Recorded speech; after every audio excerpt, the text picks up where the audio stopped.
జాగ్రత్త. మన జీవితాల్లో మనం నిలబడితే దేవుడు గొప్ప కార్యాలు చేస్తాడు.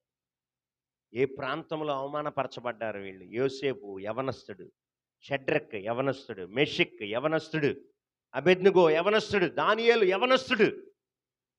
వాళ్ళు నిలబడ్డారు ప్రభు కొరకు. ప్రభు సాక్షులుగా నిలబడ్డారు. వారి ద్వారా దేవుని నామానికి మహిమ.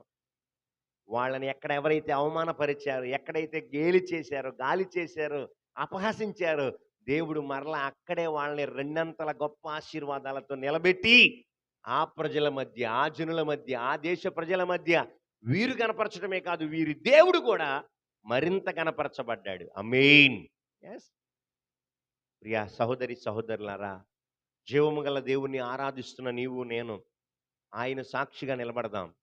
నిందలొచ్చినా, శ్రమలొచ్చినా, శోధనలొచ్చినా, ఇరుకులొచ్చినా, ఇబ్బందులొచ్చినా, అవమానాలొచ్చినా, కరువులొచ్చినా, కాటకాలొచ్చినా, రోగాలు వచ్చినా, రుగ్మతలే వచ్చినా నువ్వు ఆయన సాక్షిగా నిలబడితే తప్పక నా ప్రభు ఆయన నామము నిమిత్తము నువ్వు శ్రమపరచబడి, అవమానపరచబడి, నిందించబడతబడితే ఒక దినాన దానికి రెట్టింపు దీవెన ఆశీర్వాదాలు ఇచ్చి హెచ్చించు ఆశీర్వదించువాడు నా యేసయ్య. ఆమేన్.